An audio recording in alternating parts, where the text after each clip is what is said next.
ce qui est vrai, dans ce qui est bon, dans ce qui est honorable. Que ton esprit nous communique ta pensée et donne afin que nous puissions davantage communiquer, mais dans la vérité, dans la vie, dans l'amour, dans ta sainte présence. Merci pour ce moment. Merci pour chaque famille. Merci pour chaque parent. Merci pour tous ceux qui sont là. Au nom de Jésus. Amen. Produisent les mêmes effets. Tu vois que ton papa, avec tout l'argent Dieu lui a donné, n'a pas fait maison. Il buffait, il s'amusait. Ça ne t'a pas servi de leçon. Toi, son fils aussi, tu grandis. Dieu met l'argent dans ta main. La manière dont ton père vit, c'est de la même manière que tu vis. Quelle sera la finalité? Tu vas finir comme ton père. Tu vas finir dans la même misère, même pauvreté. Tu vas dire Dieu est dur avec nous. Non, Dieu a donné à chacun de la sagesse. Tout ce que ta maman faisait, qu'elle a eu des problèmes dans le foyer, ce sont les mêmes choses qu'il fait. Ça voudrait dire que tu ne sais pas tirer les leçons de la vie. Donc ce matin, c'est la suite de Daniel chapitre 4. Et on a vu que Nebuchadnezzar a rendu témoignage. Et il a dit dans son témoignage qu'il vivait en paix. Mais lorsqu'il est devenu orgueilleux, Dieu a jugé Nebuchadnezzar. Dieu l'a jugé. Et la conséquence de ce jugement, il est devenu comme un animal. Il allait vivre pendant les animaux pendant 7 ans. Et au bout de la 7e année, lorsque la parole de Dieu sur sa vie s'est accomplie, il a levé les yeux vers Dieu et Dieu a eu pitié de lui. Et il a été rétabli, il a retrouvé d'abord sa conscience, il a été rétabli comme roi. Il a rendu témoignage pour dire au verset 37, le dernier verset, que lorsque quelqu'un est orgueilleux, il peut tomber sous le jugement de Dieu. Alors il n'est plus au pouvoir. C'est son fils qui prend l'héritage. Et son fils, un jour, la Bible dit qu'il a consommé du vin. Dans Daniel chapitre 5, le verset 2. Et quand il a bu le vin, il a organisé un festin pour 1000 personnes. Ils ont bu, quand lui a consommé le vin, il est allé dans la maison de Dieu. Il a pris les ustensiles que son père Nebuchadnezzar avait ramenés comme butin de guerre et il s'est mis à boire dans ces ustensiles.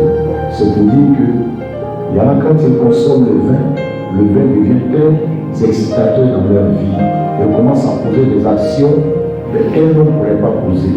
Donc on n'a pas les mêmes capacités dans la vie.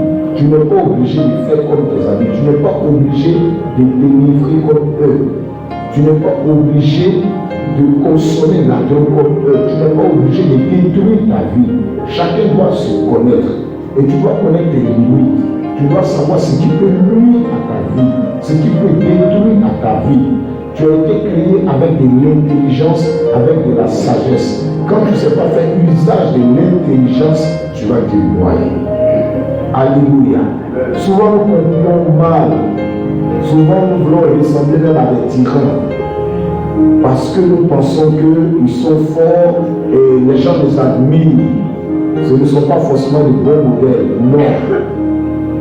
Notre modèle, c'est Christ. Christ, c'est le symbole de l'humilité. Le jour même qu'il s'est fait baptiser dans l'eau, que l'Esprit est descendu sur lui, c'est sous une forme de colombe. La colombe même symbolise la paix. L'Esprit de Dieu est un esprit de paix, un esprit de purité, un esprit d'intelligence. Alléluia. Alors, le roi, c'était enivré, a vu une main qui est apparue là devant le chandelier où il y avait la lumière et a écrit quelque chose que personne ne pouvait lire. Aujourd'hui, c'est traduit en français. Mais pour ceux qui ont quand même des versions dans la Bible, c'est écrit dedans Mene Simpere. Ça veut dire quoi?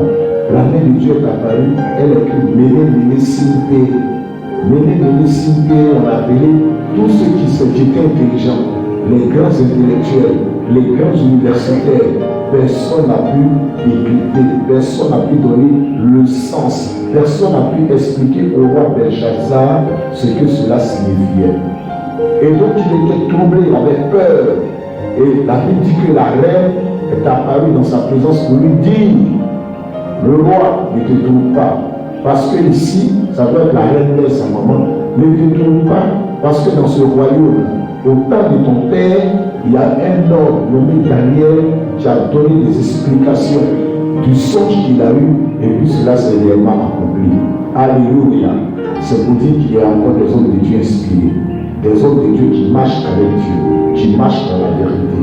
Aujourd'hui, on ne perd pas le temps pour juger les hommes de Dieu, c'est vrai, parce que dans notre milieu, il y a tellement de choses. Mais quand quelqu'un craint Dieu, quand quelqu'un écoute Dieu, parce qu'à tout bout de chemin aujourd'hui on attend, Dieu m'a dit, Dieu m'a dit, Dieu m'a dit.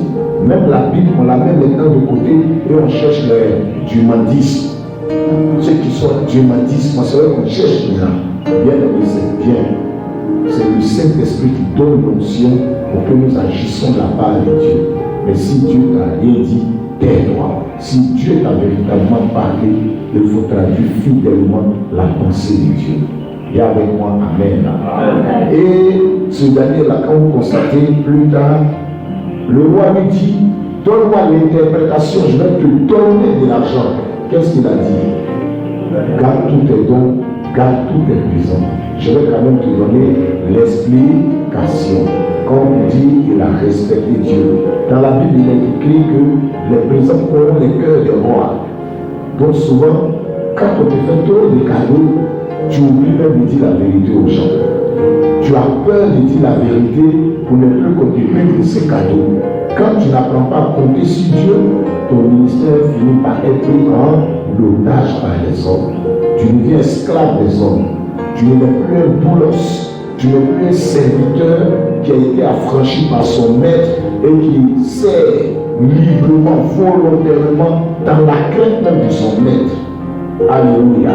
Tu deviens comme un serviteur mercenaire. Et c'est pas bon. Daniel a servi avec fidélité. Il expliquait le rêve du roi. Alors, quelles sont ici les grandes leçons que nous devons tirer de ce qui a été dit? 1. Ce qui est arrivé à tes parents doit te servir de leçon. Si ton papa n'a pas travaillé, la difficulté que vous avez connue dans la maison, ça doit te servir de leçon. Si ton père a travaillé vaillamment, il est allé au champ, comme nous sommes ici à la Côte, il a travaillé à la fonction publique ou dans un secteur privé quelconque, la manière dont il a géré sa vie, toi, l'enfant, tu es près de lui, tu dois savoir tirer leçon de tout ce qui est arrivé à ton père. Tu dois savoir prendre la bonne part, tu dois savoir peser et comprendre que ton père qui est devant toi, c'est une école. Quand tu ne sais pas tirer les leçons de ce qui arrive à ton père ou à ta mère, tu as des problèmes dans ce que tu fais. Alléluia. Alléluia. Alléluia. Tu dois même regarder ta vie. Quand tu méprises ton père et ta mère, ce qui t'arrive. Souvent on y prend garde, mais les actions que nous posons, ce sont ces actions-là qui finissent par se traduire en bénédiction ou bien souvent en malédiction. On dit le sorcier a attaqué. Le sorcier est qui? C'est la porte que tu ouvres qui permet au diable de tourmenter ta vie. Tu es chrétien, ton père ne peut pas te manger, ta mère ne peut pas te manger. Ce n'est pas possible. Tu es un enfant de Dieu, tu es devenu un esprit. On ne peut pas, tant que toi-même tu ne dis pas à la souffrance, à la malédiction de venir te détruire. Amen. Dans la Bible, il est écrit, chacun est esclave de ce qui a triomphé de lui. Qu'est-ce qui a triomphé de ta vie? Le vin, la colère, la méchanceté. Où est-ce que tu as appris cela? Quand ton père vivait de telle manière, qu'est-ce qui est arrivé à ton père? Quand ta mère vivait ici, qu'est-ce qui est arrivé à ta mère? Alléluia. Alléluia. Normalement aujourd'hui, si on donnait l'occasion à chacun de devenir enfant de grandir, et puis on dit bon, on te donne une nouvelle chance. Il y en a qui allaient faire des choses, mais dans les règles de l'art. Parce que la vie t'a beaucoup enseigné. La vie, c'est une école. On doit apprendre de ce qui nous entoure. On doit apprendre de nos parents. On doit apprendre de nos pasteurs. On doit apprendre de nos pères spirituels. On doit apprendre de nos mères. On doit apprendre à tirer le son de tout ce qui nous arrive. Alléluia. Les hommes sont des flatteurs. Ils seront auprès de toi, écoute-moi bien, toi qui regardes cette vidéo en descente. Les hommes sont des flatteurs. Ils vont t'escroquer, te débrouiller. Ils vont toujours dire oh, tu es gentil, tu es gentil. On t'a dit ça, ça t'a apporté quoi dans la vie? Il faut savoir tirer les leçons, tirer de bonnes leçons de ce qui t'arrive dans la vie. Alléluia. Le deuxième élément que nous tirons de ce texte, c'est que dans la vie, il ne faut jamais profaner les choses de Dieu. Il ne faut pas profaner les choses de Dieu. Il y a des choses qu'on ne profane pas. Dans la Bible, il est écrit que Esaü a profané son droit d'aînesse. Même avec les larmes, son repenti n'a pas eu de suite. Il n'a pas pu avoir sa grâce. Il n'a pas pu avoir ce dont il méritait parce qu'il a profané son droit d'aînesse. Le mot profaner, en hébreu dit bébélius, tu veux dire mépriser. Ne méprisez pas les choses de Dieu. Ne méprise même pas ton corps. Ton corps est le temple du Saint-Esprit. Ne méprise pas les choses que tu amènes dans la maison de Dieu qui sont consacrées à Dieu. N'utilise plus ces choses-là pour faire ce que tu voudrais avec. Gloire à Dieu. Les offrandes sont saintes. Notre corps est saint. La Sainte Seine est sainte. Le Seigneur Jésus qui est en nous, il est Dieu, il est saint. C'est avec son esprit que nous agissons. Il est formé en nous, sa parole est en nous. La parole de Dieu est sainte. Nous devons obéir à la parole de Dieu. Alléluia. Alléluia. C'est très important. Troisième chose, nous devons comprendre que nos actions sont pesées. C'est Dieu qui pèse nos actions. Quand tu donnes un verre d'eau à boire à un enfant de Dieu, c'est pesé. Quand tu fais du bien à une veuve, à un orphelin, c'est Dieu qui pèse. Même quand tu fais tes actions de grâce dans la maison de Dieu, c'est Dieu qui les pèse. On a vu une femme qui est venue offrir un jour une offrande à l'autel. Jésus dit que cette femme-là a donné plus que tout le monde. Donc c'est Dieu qui pèse. Dieu pèse nos actions. Dieu, il regarde à notre cœur. Il a dit au prophète Samuel, dans 1 Samuel 7, que Dieu n'est pas un homme pour regarder aux apparences. Ce sont les hommes qui jugent par l'apparence, mais Dieu regarde au cœur. Alors il a été brisé, il a été trouvé léger. Si cette année Dieu te brisait, nous sommes dans le mois de décembre, le mois où nous faisons nos grands bilans. Si Dieu te brisait ce matin dans sa balance, quel est ton poids? Les actes que tu poses dans la maison de Dieu proviennent-ils de ton cœur ou bien ce sont des actes pour te faire voir? Alléluia. Notre récompense vient de Dieu. C'est Dieu qui nous récompense. C'est Dieu qui nous bénit. C'est Dieu qui nous conduit. Amen. Amen. Quatrièmement, donc 1, on a dit quoi? Pour ceux qui copient, ce qui est arrivé à ton père va te servir de leçon. Deuxièmement, on a dit quoi? Il ne faut jamais profaner les choses de Dieu. Troisièmement, on a dit quoi? Donc nos actions sont puisées devant Dieu. Bravo. Et quatrièmement, sachez que Dieu est le grand juge de la terre. C'est Dieu qui nous juge. Chacun en son temps, mais c'est Dieu qui juge toutes choses. C'est Dieu qui juge. Alléluia. Et il faut faire attention. C'est Dieu qui juge. Le cinquième élément, comme il est là, sachez que l'orgueil est un poison. L'orgueil est un poison. Hier, nous avons enseigné dans le livre de Daniel, chapitre 4, disons, nous avons médité ensemble. Nous avons vu que ce qui a détruit le Nebuchadnezzar, c'est l'orgueil. Et ici, la même chose arrive à son enfant. L'orgueil a tellement rempli son cœur, il veut se faire voir, il organise un festin pour 1000 personnes. C'est pas mauvais de faire plaisir à des gens. Mais qu'est-ce qui est dedans? Qu'est-ce que Dieu voit dedans? Qu'est-ce que tu voudrais que les gens retiennent de cela? C'est ça qui est le plus important. L'orgueil est un poison. Et hier, j'ai dit que l'orgueil est un prédateur, donc c'est un chasseur. Souvent, tu peux être orgueilleux sans t'en rendre compte. Il faut faire attention. Et il faut faire attention. Il faut veiller sur soi-même. Et il faut laisser Dieu nous diriger. Amen. Le dernier élément, quand la main de Dieu n'est plus sur toi, tu deviens vulnérable. Quand Dieu n'est plus avec toi, même le petit bouton qui te sort sur l'épaule va finir par te tuer. Ça se transforme en cancer. Quand Dieu n'est plus avec toi, tu es une petite pierre que même le bébé pourrait gâter et tout ton pied s'enfle. Tu vas finir par mourir. Et il faut faire attention que Dieu demeure votre couverture spirituelle, que Dieu demeure votre couverture en toutes choses dans le nom de Jésus, que la grâce et l'amour de Dieu vous accompagnent dans tout ce que vous faites dans le nom de Jésus, que sa lumière éclaire vos vies dans le nom de Jésus. Soyez bénis au nom de Jésus. Amen. À tout le monde, que la paix et la grâce de notre Seigneur Jésus-Christ soient avec vous.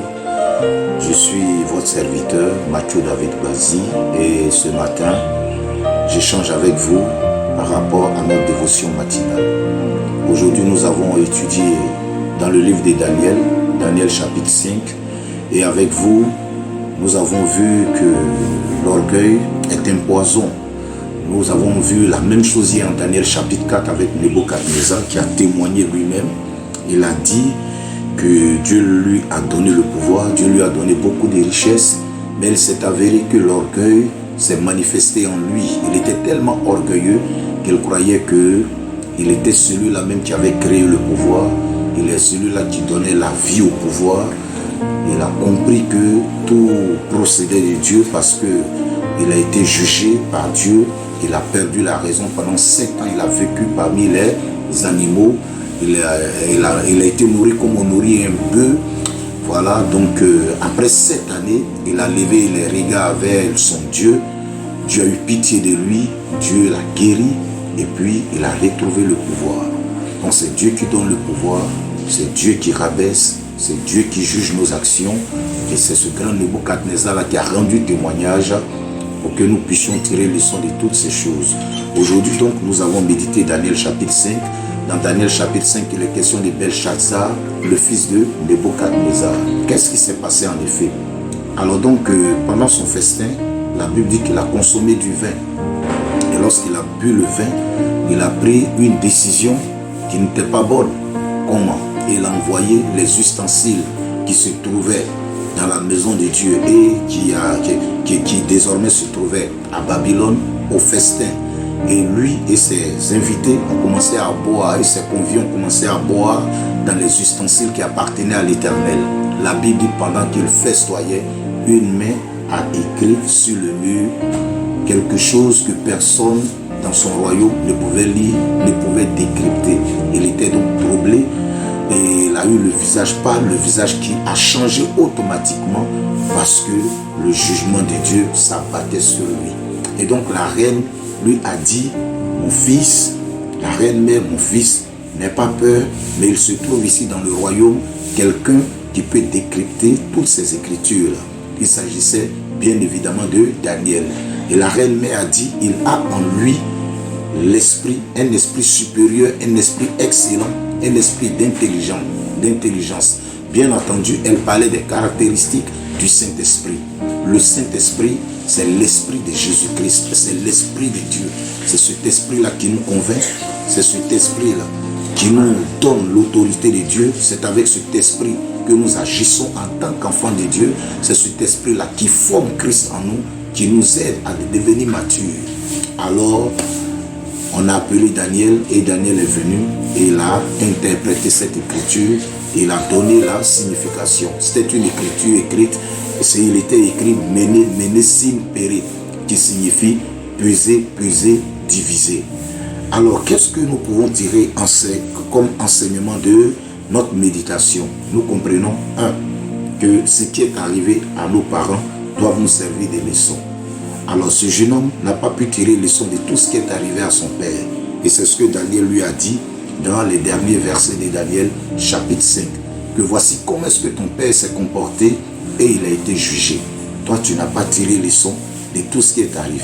Je voudrais dire à quelqu'un qui nous écoute ce matin que la vie de nos pères spirituels, la vie de nos pères géniteurs, la vie même de nos pères adoptifs, dans les endroits où nous avons grandi, la vie de nos parents doit nous servir de leçons. Nous devons savoir tirer leçon de tout ce qui est arrivé à nos parents. Nous devons tirer des leçons pour ne pas tomber dans les mêmes pièges, dans les mêmes erreurs.